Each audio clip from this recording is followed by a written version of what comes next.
కలియుగంలో చిన్న పుణ్యం చేసిన చాలా గొప్పదిగా లెక్కలోకి తీసుకుంటారు. ఆఖరికి పుణ్యం చెయ్యాలని త్రికరణ శుద్ధిగా అనుకున్నా సరే చేసేశాడని వేస్తారు. అంత గొప్ప కాలమయ్యా కలియుగం. సాధకులైన వారికి భక్తులైన వారికి మాత్రం పంట పండుతుంది కలియుగంలో. అందుకనే అది అందరినీ పాడు చేసేది కాదు. అటువంటి యుగం కలియుగం రాబోతోందని, నా నిజస్వరూపం చూపించమన్నావు కదూ, చూడమని.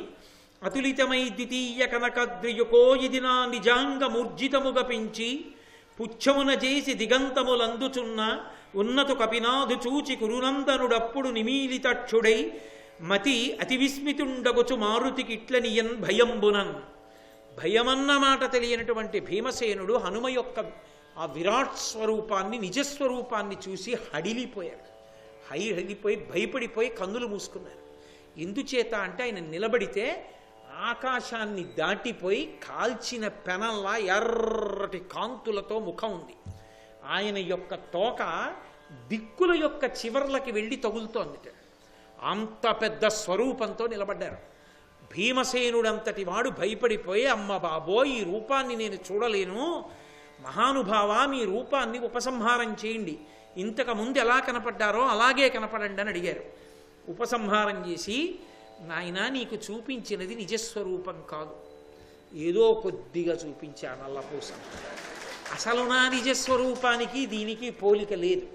నా యథార్థ స్వరూపంతో నేను నిలబడితే గుండె రక్కలైపోతుంది ఎవరికైనా.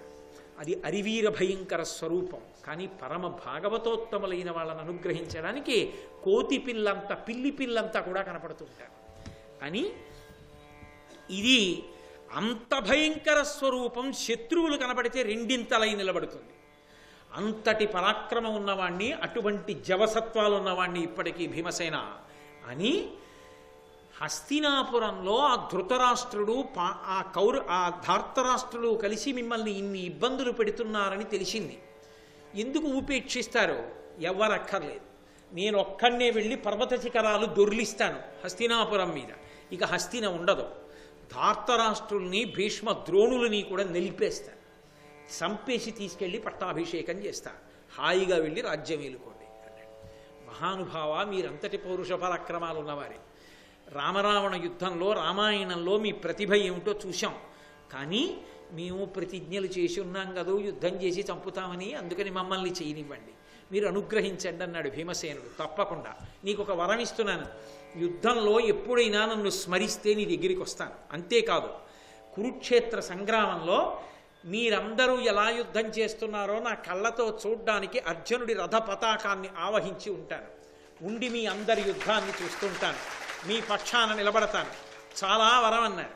అంతకన్నా వరమే ఉంటుందో, పువ్వు వస్తే పడితే పడింది కానీ ఎంత గొప్ప అదృష్టాన్ని పొందారో చూడండి పాండవులు అని సంతోషించి, ఇదిగో నా భార్య ద్రౌపదీదేవి కోరుకుంటే సౌగంధికా పుష్పముల కొరకు వచ్చానన్నారు. అన్ని వేళలా పౌరుష పరాక్రమం చూపించకూడదు, ఎక్కడ ఎంత చూపించాలో అంత చూపించాలి. క్షత్రియులకు సామదాన భేద దండోపాయములు తెలిసి ఉండాలి. దేవతలు యజ్ఞముల చేత, నమస్కారముల చేత, స్తోత్రముల చేత వశులవుతారు తప్ప వాళ్ళని ప్రతీకారంతో, యుద్ధంతో వాళ్ళ జోలికి వెడితే వాళ్ళు వశవర్తులు కారు. కాబట్టి ఎంతవరకు నీ పౌరుషాన్ని ప్రదర్శించాలా అంతవరకే ప్రదర్శించి కృతకృత్యుడివి కమ్మన్నారు. సరేనన్నారు, చాలా సంతోషించారు. అక్కడి నుంచి బయలుదేరారు. ఆ సరోవరం ఎక్కడుందో దారి చూపించారు స్వామి హనుమ. అటుగా వెళ్ళారు. 10,000 మంది రాక్షసులు సంరక్షిస్తున్నారు. సరోవరం నిండా బంగారు తామరలు 1000 రేకులతో, అందులోంచి విశేషమైన సువాసన, ఎన్నో తుమ్మెదలు ఝంకారం చేస్తూ తిరుగుతున్నాయి. వైఢూర్యమణులతో కూడినటువంటి నాళముల మీద నిలబడున్నాయి. ఆ రాక్షసులు అన్నారు, ఎవరు నువ్వు, ఎక్కడి నుంచి వచ్చావు, ఇంతటి తేజోమూర్తివి, నువ్వు లోపల ప్రవేశించడానికి వీల్లేదన్నారు. ఇది కుబేరుడి చేత రక్షింపబడుతోంది. కుబేరుడు తన భార్యతో కలిసి జలక్రీడలు ఆడతాడు. ఈ నీటిని సామాన్యులు తాగలేరు, ఇందులో స్నానం చెయ్యలేరు. కాబట్టి ఒకవేళ నీకు పువ్వులు కావాలంటే మా ప్రభువు కుబేరుణ్ణి ప్రార్థన చెయ్యి, ఆయన అనుగ్రహిస్తే పట్టుకెళ్ళన్నారు. మీ ప్రభువుని నేను అడగడం ఏమిటి, నేను పాండురాజసుతుడు భీమసేనుణ్ణి. ఒకళ్ళని అడిగి యాచించి తీసుకెళ్లడం క్షత్రియులకి మర్యాద కాదు. మీకు బలం ఉంటే నన్ను ఎదుర్కోండని ఆ 10,000 మందిని నిగ్రహించి పడగొట్టి హాయిగా వెళ్ళి సరోవరంలో యథేచ్ఛగా స్నానం చేసి కావలసినన్ని పువ్వులు మూట కట్టుకుని బయటికి వచ్చి తన గదాదండంతో ఎదిరించిన వీరులందరినీ కొట్టారు. కొంతమంది పరిగెత్తుకెళ్ళి కుబేరుడికి చెప్పారు, భీముట్ట వచ్చాడు, సరోవరంలో దిగాడు, సౌగంధికా పుష్పాలు కొన్ని కోసుకున్నాడు, మూట కట్టుకున్నాడు, స్నానం చేశాడు, నీళ్లు తాగాడు, సంతోషంగా వెళ్ళిపోతున్నాడని. కుబేరుడు నవ్వాడు, వాళ్ళు పాండవులు రా, ధర్మ సంస్థాపన కోసం వచ్చిన వాళ్ళు ఎదిరించలేం కానీ అన్నాడు. ఏమి వెళ్ళకండి, అడ్డుకోకండి అన్నాడు. ఈలోగా ధర్మరాజు గారు ఉన్న చోట అకస్మాత్తుగా పిడుగులు పడి ధూళి రేగింది. ఏమీ దుశ్శకనం, భీముడేడి అని వెంటనే చూసుకున్నాడు. ధూర్తుడు ఎక్కడికి వెళ్ళిపోయాడు, ఎక్కడ ఎవరితో ఏ గొడవ పడుతున్నాడో, ద్రౌపది నీకు తెలుసా అన్నాడు. ఏమో అక్కడ ఇద్దరం కూర్చున్నాం, ఓ 1000 రేకుల పద్మం పడింది, ఇలాంటి పువ్వులు తెద్దురు అన్నాను, ఎక్కడికో వెళ్ళారు, మరి ఎక్కడికి వెళ్ళారో ఏం చేస్తున్నారు అంది ఆవిడ. అమ్మో పంపవలసిన చోటికే పంపావా అని వెంటనే ఘటోత్కచుడిని పిలిచారు. రాక్షసుల యొక్క మూపుల్ని ఎక్కారు, ఆ సౌగంధికా పుష్పములు ఎక్కడికున్నాయో అక్కడికి వెళుతుపోదామన్నారు. గబగబా వెళ్ళారు, అందరినీ సంహరించి మూట కట్టుకున్న పువ్వుల మూట భుజాన్ని వేసుకుని వస్తున్నారు హనుమ. అన్నగారిని ధౌమ్యుణ్ణి చూడగానే నమస్కారం చేశారు, సంతోషించారు. ద్రౌపదీదేవి ఎంతో ఆనందించింది. వాళ్ళందరూ అక్కడ ఉండగా కుబేరుడి పనుపన వచ్చినటువంటి యక్షులు కొంతమంది వచ్చి ఇక్కడ రాక్షసులు తిరుగుతుంటారు, మాయావులు జాగ్రత్తగా ఉండండి అని ధర్మరాజు గారితో చెప్పారు. ధర్మరాజు గారు ఏ భయం లేదని అక్కడే ఉన్నటువంటి సరోవరం పక్కన ఒక కుటీరాన్ని నిర్మించుకుని గంధమాదన పర్వతం మీద కొంతకాలం ఉండాలనేటటువంటి అపేక్షతో కాలం గడుపుతున్నటువంటి సమయంలో జటాసురుడనేటటువంటి రాక్షసుడు వేదమంత్రాలు చదువుకునేటటువంటి విద్యార్థిలా వేషం కట్టి పరశురాముని శిష్యుణ్ణి అని చెప్పి ఆ బ్రాహ్మణుల దగ్గరికి చేరి ధర్మరాజు గారి శుశ్రూష చేస్తున్న వాళ్ళ నటించి భీముడు అరణ్యంలోకి వేటకెళ్ళగా చూసి ధర్మరాజు గారిని భుజాల మీదకి ఎక్కించుకుని ఆయనని సంహరించడానికి ఎత్తుకుపోతుంటే ధర్మరాజు గారు తన బలమైన చేతులతో వాడి భుజాల్ని నలిపేస్తే గబగబా పరిగెత్తలేక వాడి నడక మందగిస్తే అరణ్యంలోకి వెళ్ళి సహదేవుడు భీమసేనుణ్ణి పిలుచుకొస్తే తన గదాదండంతో ఒక్క దెబ్బ కొట్టి యుద్ధం చేసి జటాసుర సంహారం చేశారు. ఆ గంధమాదన పర్వతం మీద వాళ్ళు నివసిస్తున్నటువంటి రోజులలో 17వ నాడు వృషపర్గుడు అనబడేటటువంటి ఒక రాజర్షి ఆశ్రమానికి చేరుకున్నారు. అక్కడ 7 రోజులుండి రోమశ మహర్షి, ధౌమ్యుడు, కొద్దిమంది విప్రులు కలిసి మాల్యవత్ పర్వతాన్ని చూడ్డానికి వెళ్ళారు. మాల్యవంతము అంటూ ఉంటారు. ఆ పర్వతాన్ని చూడ్డానికి వెళ్ళారు. అవన్నీ కూడా దేవతా భూములు, చాలా విశేషమైనటువంటి పర్వతములు. అక్కడికి వెళ్ళడం, అక్కడ ఉండే సరోవరాల్లో నీళ్లు తాగడం, అక్కడ ఉండేటటువంటి కందమూలాల్ని తీసుకోవడం, ఆ మహానుభావుల్ని దర్శనం చెయ్యడం, అవన్నీ కూడా చాలా విశేషమైనటువంటి స్థితి కలిగినటువంటివి. కాబట్టి ఆ మాల్యవంతాన్ని చూడడానికి వెళ్ళాడు ధర్మరాజు గారు తన యొక్క సోదరులతో, ద్రౌపదీదేవితో, కొద్దిమంది విప్రులతో, రోమశ ధౌమ్యులతో కలిసి వెళ్ళాడు. ఎందుచేత అంటే రాక్షస సంచారం కూడా అంత ఎక్కువగానూ ఉంటుంది. కాబట్టి ఇంతమందిని తీసుకువెడితే ఏదైనా ఇబ్బంది కలగచ్చు. తననే జటాసురుడు భుజం మీద ఎక్కించుకుని పారిపోయే ప్రయత్నం చేశాడన్న ఉద్దేశ్యంతో ఆయన కొద్దిమంది విప్రుల్ని తీసుకుని ఆ మాల్యవంతం అనేటటువంటి ప్రాంతాన్ని, ఆ పర్వతాన్ని చూడడానికి వెళ్ళాడు. విమల స్ఫాటిక హాటక రమణీయ దరీ నిరంతర శ్వేత నాగీంద్రం మాల్యవంతమను ఉత్తమ చరితులు చూచి చెరిగి విపినమునన్ అంటే ఆ అరణ్య ప్రాంతంలో ఆ పర్వతాన్ని వాళ్ళందరూ చూశారు. విమల స్ఫాటిక హాటక రమణీయ దరీ నిరంతర శ్వేత నాగేంద్రము. అది ఈ పట్టిక అంటమే తెల్లగా ఉంటుంది. ఆ పట్టిక ఎలా ఉంటుందో అటువంటి రంగులో ఉన్నటువంటి శ్వేతనాగేంద్రము అంటే తెల్లని కొండ, అంత తెల్లటి కొండ. అది శుద్ధమైనటువంటి పటిక ఎలా ఉంటుందో అటువంటి రంగుని కలిగి అనేకమైనటువంటి గుహలతో కూడినటువంటి ఆ మాల్యవంతాన్ని ఉత్తమమైనటువంటి నడవడగలిగినటువంటి పాండవులు చూశారు. అక్కడ వాళ్ళు ఒక చంద్రకాంత శిలలతో చేయబడినటువంటి తల్పం మీద కూర్చుని ఉండగా ద్రౌపదీదేవి ఒక 5 రంగుల పువ్వు ఒకటి వచ్చి అక్కడ పడింది. అది సౌగంధికా పుష్పము ఎంత సువాసనతో ఉన్నదో అంతకన్నా ఎక్కువ సువాసనతో ఉన్నది 5 రంగుల పువ్వు.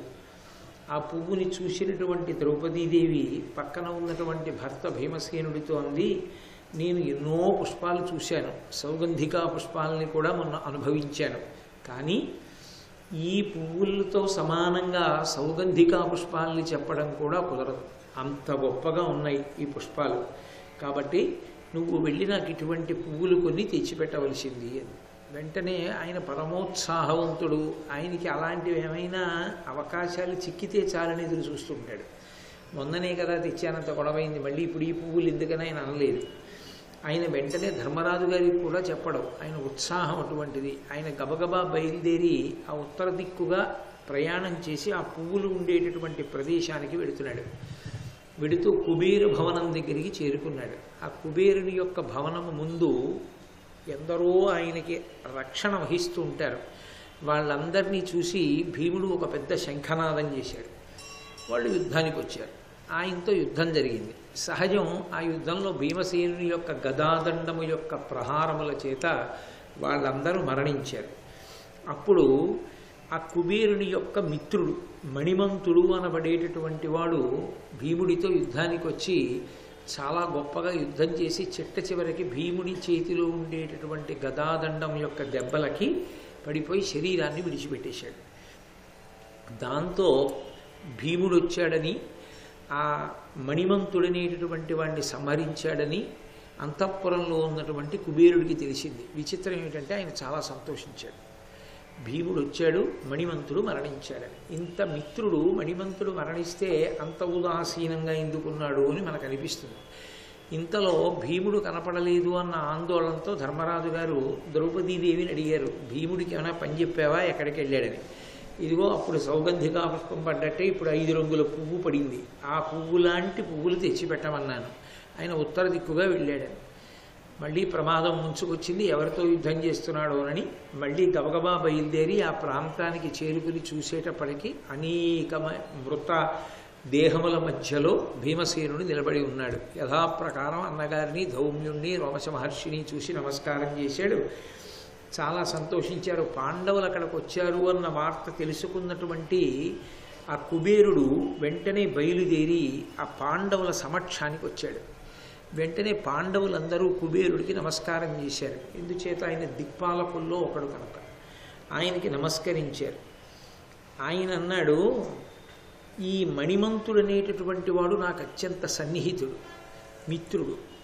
ఆయన్ని భీముడు సంహరించాడు. భీముడు ఆయన్ని సంహరించాడని నేనేమీ బాధపట్టలేదు.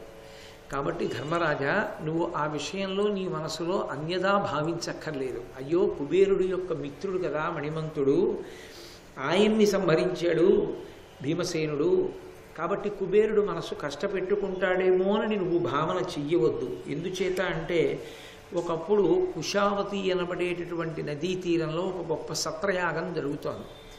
ఆ సత్రయాగం చూడడం కోసమని కుబేరుడి దగ్గర పుష్పక విమానం ఉండేది. అప్పటికి రావణాసురుడు అపహరించలేదు, లేదా రావణాసురుడు అపహరించడం, ఆ తర్వాత రావణ వధ త్రేతాయుగంలో జరిగిపోయి ద్వాపర యుగం జరుగుతోంది. కాబట్టి మళ్ళీ పుష్పక విమానం వచ్చేసింది కుబేరుడి దగ్గరికి. కాబట్టి ఆ పుష్పక విమానం మీద కుబేరుడు, దాంట్లో ఎంతమంది అయినా ఎక్కచ్చు. కాబట్టి అనేక మంది ఆయన పరివారం కలిసి ఆ కుశావతి అనబడేటటువంటి పుణ్యనదీ తీరాన జరిగేటటువంటి సత్రయాగం చూడడం కోసమని వెళుతున్నారు. ఆ యాగం చూడడం అంటే దేవతలు కూడా వెళుతుంటారు, దిక్పాలురు. ఎందుచేత అంటే దేవతల కంటే హవిస్సు లభిస్తుంది. యాగం చూడడం విశేషమైనటువంటి ఫలదాయకం. అందుకని వీళ్ళందరూ బయలుదేరి వెళుతున్నప్పుడు అకస్మాత్తుగా ఈ మణిమంతుడు కింద ఏముందో చూడకుండా పైనుంచి వెళుతున్న పుష్పక విమానంలోంచి ఉమ్ము వేశాడు. అదొక ధూర్తతనంతో కూడినటువంటి అలవాటు. అసలు తల్లిలాంటి భూమి మీద నిష్కారణంగా ఉమ్ము వేయడం అనేటటువంటి దానికన్నా పాపపుట అలవాటు లోకంలో ఇంకోటి ఉండదు. అది చాలదన్నట్లు వేగంగా వెళ్ళిపోయేటటువంటి వాహనాల మీద వెళ్ళిపోతూ వెనక ఏముందో చూసుకోకుండా ఉమ్ము వేస్తూ ఉండడం. అది గాలికి ఎగిరి వెనక వచ్చేటటువంటి వాళ్ళ మీద పడుతుంది. ఎన్నో పర్యాయాలు నేను ఆఫీస్కి వెళ్తున్నప్పుడు, రోడ్డు మీద వెళ్తున్నప్పుడు నా మీదే ఎన్ని ఉమ్ములో పడ్డాయి. ఓసారి ఒక ఆయన వేసినటువంటి ఉమ్ము అయితే తిన్నగా వచ్చి నా ముఖం మీద పడింది కూడా. ఆయన ఏదో కొంత సంస్కారం ఉన్నవాడు కాబట్టి బండి ఆపి క్షమార్పణ చెప్పాడు, వేరు విషయం అనుకోండి. అది చాలదన్నట్లు తాంబూలాలు నవ్వులుతూ ఉండడం, నెత్తురు కక్కినట్లు రోడ్ల మీద ఎర్రటి ఉమ్ము పెద్ద పెద్ద దోషిళ్ళకి సరిపోయేటంతటిది ఉమ్ముతూ ఉండడం, అవన్నీ అట్టలు కడుతూ ఉండడం, బస్సుల్లో వెడుతూ ఉమ్మేస్తూ ఉండడం, కింద ఎవరు వెడుతున్నారో చూసుకోకపోవడం, అవన్నీ ప్రమాదహేతువులు. అది ఎవరో పడకూడని వాళ్ళ మీద పడి వాళ్ళు ఆగ్రహం చెందితే లేనిపోని ఆపదలు వస్తాయి. వైద్యశాస్త్రంలో పరమేశ్వరుడు మనకి ఇచ్చినటువంటి గొప్ప బహుమానాలలో లాలాజలం ఒకటి, ఆ ఉమ్ము ఒకటి. ఎందుచేత అంటే ఆ లాలాజలంలో మ్యూకస్ టైలిన్ అని 2 పదార్థాలు ఉంటాయి. ఆ మ్యూకస్ జిగురుగా ఉంటుంది. అది ఆహార పదార్థం చాలా తేలికగా కంఠానికి ఒరుసుకోకుండా కడుపులోకి జారిపోవడానికి ఉపయోగపడుతుంది. ఆ టైలిన్ సూక్ష్మక్రిముల్ని నిర్మూలిస్తుంది. అందుకే ఎంతకాలం ఉమ్ము ఊరుతుందో అంతకాలం సూక్ష్మాంగ జీవులు పెరిగిపోకుండా నోటిని శుభ్రం చేస్తూ ఉంటాయి. అసలు పరమేశ్వరుడు ఇచ్చినటువంటి గొప్ప ప్రాథమిక చికిత్సకి ఔషధం ఏమిటి అంటే ఉమ్మి. దాని మీద తిరు నీలనక్క నాయనార్లని ఆ శివమహాపురాణంలో వస్తుంది. ఆ 63 మంది నాయనార్లలో ఒక నాయనార్ భార్య శివలింగం మీద సాలెపురుగు పాకితే నాయనార్ చూస్తున్నాడు. నాయనార్ భార్య, అయ్యో శివలింగం మీద సాలెపురుగు పాకుతోంది, శివుడికి ఒళ్ళు దురద పెడుతుందేమో అని ఆ సాలెపురుగుని తీసేసి చేతిలో ఉమ్మేసుకుని శివలింగానికి రాసింది. రాస్తే నీలనక్క నాయనార్ పూజ చేస్తున్నాడు. చీ ధూర్తురాలా, శివలింగానికి ఉమ్ము రాశావు, నిన్ను నేను ఇవాల్టితో పరిత్యజిస్తున్నాను, నువ్వు ఈ పెరట్లో ఉండు, ఇక నువ్వెప్పుడు నాకు కనపడకు అని భార్యని పెరటి ఇంట్లోకి పంపించేశాడు. తను మాత్రమే ఇంట్లో ఉండేవాడు. ఒక 4 రోజులు పోయిన తర్వాత ఆయన నిద్రపోతుంటే పరమేశ్వరుడు కల్లోకి వచ్చాడు. ఒళ్ళంతా దద్దుర్లెక్కిపోయి ఉన్నాడు శివుడు. అదేమి శివ అలా ఉన్నావు అని అడిగాడు నాయనారు. అడిగితే, నువ్వు పూజ చేస్తున్నప్పుడే నువ్వు తెచ్చిన పూలలోంచే ఒక సాలెపురుగు పడింది, అది నా ఒళ్ళంతా పాకింది, పాకితే దాని విషానికి నా ఒళ్ళంతా దురద పెట్టింది. ఆయుర్వేద శాస్త్రంలో అన్నిటికన్నా పరమ ప్రమాదకరమైన విషము దేని దగ్గర ఉంటుంది అంటే సాలెపురుగు దగ్గరే. కాబట్టి నా ఒళ్ళంతా కూడాను దురదలు పెట్టి ఇదిగో ఇలా ఆ మచ్చల కింద పడిపోయింది. మీ భార్య నా ఒళ్ళు ఎక్కడ ఈ విధమైన ఇబ్బందికి గురవుతుందో అని ఉమ్ము చేతిలో వేసుకుని రాసింది. ఎక్కడ రాసిందో అక్కడ మాత్రం నా ఒళ్ళు మచ్చపడలేదు, చూడమని చూపించాడు. ఉమ్ము వేసింది అన్నది కనపడుతుంది, కానీ ఆమె ఉమ్ము వేయడంలో శివలింగాన్ని చూడలేదు. అది పరమేశ్వరుని యొక్క శరీరం అనుకో. ఆయన మీద సాలెపురుగు పాకితే ఆయన కోమలమైన శరీరానికి ఎంత ఇబ్బంది కలుగుతుందోనని వెంటనే ఉమ్ము రాసింది. ఎంత భక్తి తత్పరాలు, చేసిన చేష్టితం అటువంటిదైనా ఆమె భక్తికి పరమశివుడు ప్రసన్నుడై నీలనక్క నాయనార్ కల్లో కనపడి ఆమెను ఏలుకొమ్మంటే మళ్ళీ భారీగా స్వీకరించాడు. నీకు లేని భక్తి ఆమెకున్నది అన్నాడు. కాబట్టి ఎక్కడ పడితే అక్కడ ఉమ్ము వేయడం అనేటటువంటిది అత్యంత ప్రమాదకరమైనటువంటి లక్షణం, హేయమైనటువంటి అలవాటు. అటువంటి అలవాటు ఎన్ని ప్రమాదాలో తీసుకొచ్చింది వాంగ్మయంలో. అటువంటి ప్రమాదములలో ఇదిగో ఇదొకటి. కుబేరుడి యొక్క మిత్రుడైన మణిమంతుడు పుష్పక విమానంలో వెడుతున్నాం కదా, మనందరం యక్షులం అనేటటువంటి గర్వంతో కుబేరుడి స్నేహితుడిని, కుబేరుడు అపారమైనటువంటి ఐశ్వర్యమునకు నిధి కాబట్టి నాకేం తక్కువ అనేటటువంటి మదంతో ఆ పైనుంచి ఉమ్ము వేశాడు. అది ప్రారబ్ధవశాత్తు కింద అగస్త్య మహర్షి ఉన్నారు, ఆయన మీద పడింది. వెంటనే అగస్త్య మహర్షి తలెత్తి చూశారు. కొన్ని పాపాలకి సద్య ఫలితాలు ఉంటాయి, అవి ఎక్కువసేపు ఆగవు, ఎప్పుడో అనుభవింపచేద్దామని ఆపరం, ఉత్తర క్షణంలో ఫలితాన్ని ఇచ్చేస్తాయి. అవి పరమ ప్రమాదకరమైనటువంటి పాపాలు. అందుకే అన్నిటికన్నా మనుష్యుడు చాలా జాగ్రత్తగా ఉండవలసింది ఏది అంటే ఎక్కడ పడితే అక్కడ ఉమ్ము వేయకుండా ఉండడమే. కాబట్టి అదిగో అగస్త్య మహర్షి వెంటనే పైకి చూసి అన్నారు, నీవు చూచుచుండ నీ ఇష్టుడి మణిమంతుడిప్పుడు తనదు మదము పేర్మి నన్ను నరయ కుమిసె నా మీద కష్ట దుర్మదుడు పాలియు ఒక్క మనుజు చేత. యక్షుడుననే గర్వంతో నీ స్నేహితుణ్ణి అనేటటువంటి అహంకారంతో కుబేరా ఈ మణిమంతుడు పుష్పక విమానంలోంచి ఉమ్ము వేశాడు, అది నా మీద పడింది, కాబట్టి ఇతడు ఒక మనుష్యుని చేతిలో మరణించుగాక అని శపించాడు. కాబట్టి ఈ మణిమంతుడు ఒక మనుష్యుడి చేతిలో మరణించాలి, ఎప్పుడో అప్పుడది కలుగుతుంది అని నేను చూస్తున్నాను. ఇదిగో ఇవాళ భీమసేనుడి చేతిలో చనిపోయాడు. భీమసేనుడు చంపలేదు, అగస్త్యుడి వాక్కు చంపించేసింది భీమసేనుడి చేత. కాబట్టి దానికి మీరు కర్తలు కారు, మీరు దాని గురించి బెంగపెట్టుకోవలసినటువంటి అవసరం లేదు అని చెప్పి ధర్మరాజు గారి వంక చూసి, ఇవ్వాలంటే మణిమంతుణ్ణి సంహారం చేశాడు, కానీ అన్ని వేళలా సాహసం పనికిరాదు. యుక్తాయుక్త విచక్షణ, కొంచెం ఆలోచించడం అనేటటువంటిది అవసరం అవుతుంది. సావకాశము, సందర్భము, సానుకూలత వీటిని పరిశీలించకుండా పరాక్రమం ఉంది కదా అని ముందుకు వెళ్ళిపోతే ఒక్కొక్కసారి చాలా ప్రమాదాలు వస్తాయి. ఎందుకంటే మనం చూసేది ఒకటవుతుంది, కానీ దానికి ఉండే శక్తి వేరవుతుంది. అప్పుడు లేనిపోని ఉపద్రవాలు వస్తాయి. కుబేరుడు చెప్పిన మాట భవిష్యత్తులో యథార్థమైంది. సర్వం శ్రీ ఉమామహేశ్వర పరబ్రహ్మార్పణమస్తు. స్వస్తి.